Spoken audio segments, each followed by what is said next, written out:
I'm here with our Gladwin County Clerk, Laura Brandon, and there were some changes made in the state, at the state level, that have affected the elections that are coming up for us in 2012. Yes. Am I right? Yes. Okay, the first election we have is February 28th, am I right? And that is a presidential primary? That's right. Okay, now how's this going to work?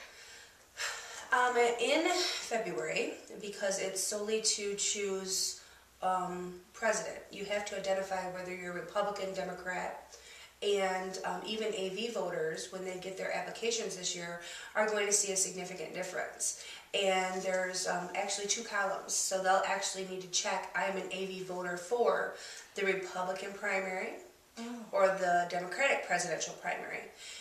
So when the township or city clerk gets that back to process it, they know which ballot to give them.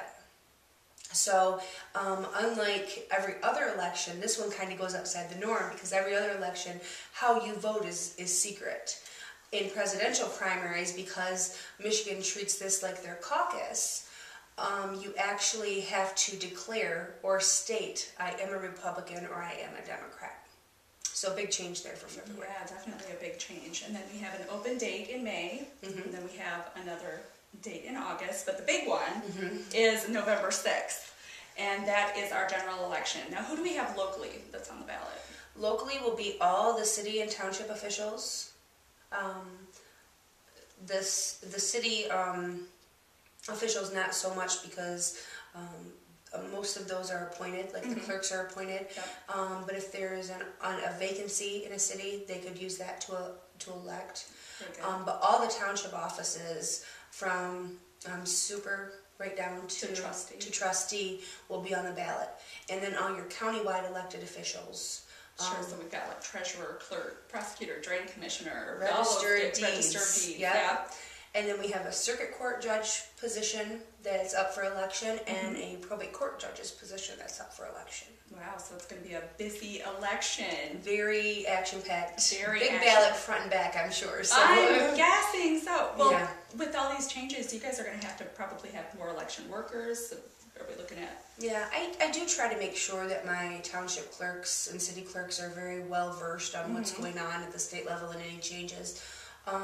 Usually the first of the year we have a meeting, so I can kind of let them know what's coming up and what they should plan for, and tweak their budgets too. A lot of them start their new budget like either in March or July, so if this August and November is going to cause like a hardship for them adding more people, that they can add those numbers into their budget.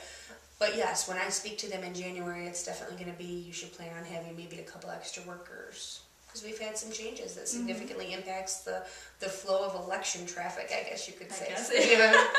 Well, that's definitely going to be a surprise at the polls for some people, and you can expect so much paperwork there. But yeah, and for those people that did vote in August and November this year in these off-year elections where we aren't supposed to have elections, they'll see the newest edition of the electronic poll book, which means they all go through the computer versus just being handwritten into a book.